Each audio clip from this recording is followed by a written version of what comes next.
டேங்கிறதே daily activate your self.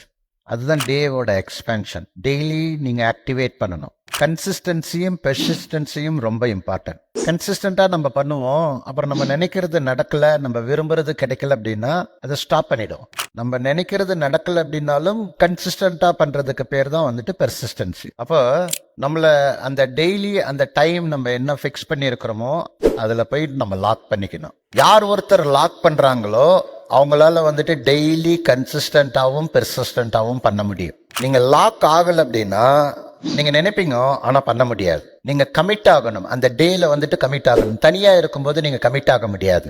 பேங்க்ல ஒரு commitment, இந்த டைம்ல இருந்து இந்த டைம் திறந்து வச்சிருப்பாங்க. பணம் போட வந்தாலும் சரி, எடுக்க வந்தாலும் சரி, எவ்வளவு போட்டாலும் சரி, எவ்வளவு எடுத்தாலும் சரி, அது ஆபரேட்டிங் அவர்ஸ்.